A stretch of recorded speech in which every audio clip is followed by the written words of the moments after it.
If you have cancer, your doctor may recommend chemotherapy as part of your treatment. The cells in the body grow and divide as part of the normal cell cycle.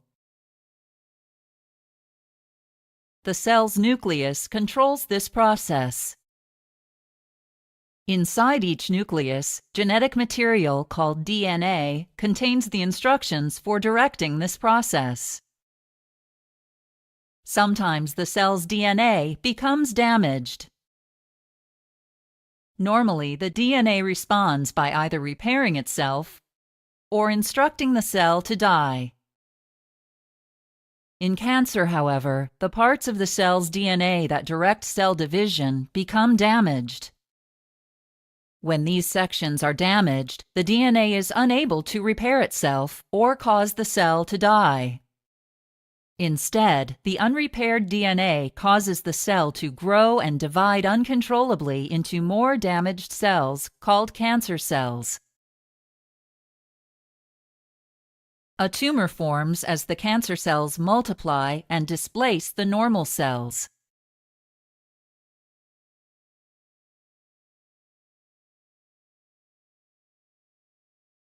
As the tumor enlarges, it develops its own blood supply.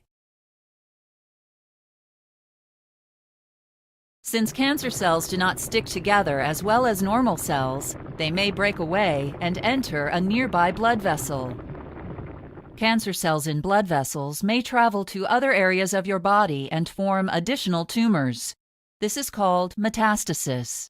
Additional tumors may form in areas such as the lungs, liver, and bones. Another way cancer may spread to other areas of your body is through your lymphatic system. Cancer cells may enter lymph vessels near the tumor, then travel to small glands called lymph nodes.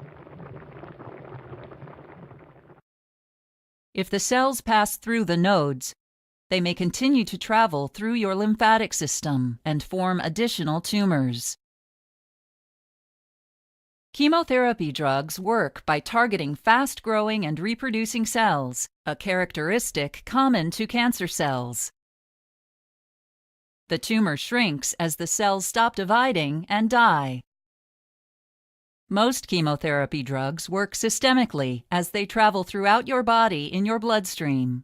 As they circulate, the drugs damage metastatic cancer cells in other organs. Unfortunately, chemotherapy drugs cannot tell the difference between fast-growing normal cells and cancer cells. As a result, these drugs also damage or irritate some of your fast-growing normal cells, such as those in your bone marrow, digestive system, and hair follicles. Death, irritation, or damage to these normal cells produces side effects such as a weakened immune system, nausea, and hair loss. The goal of chemotherapy is to reduce or eliminate cancer cells in the original tumor and any sites of metastasis.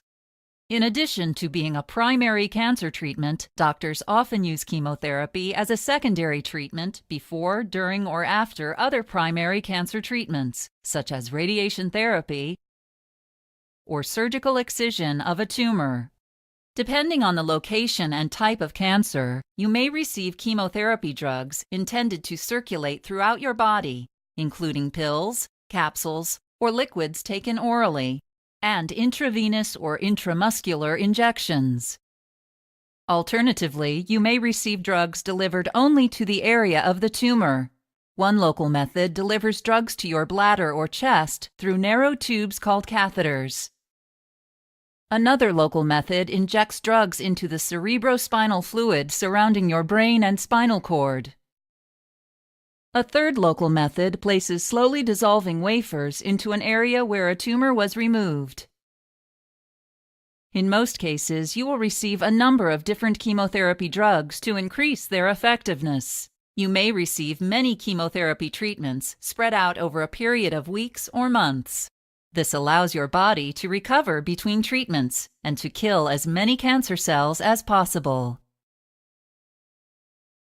Common side effects of chemotherapy include hair loss, nausea, decreased appetite, fatigue, anemia, bruising, and diarrhea.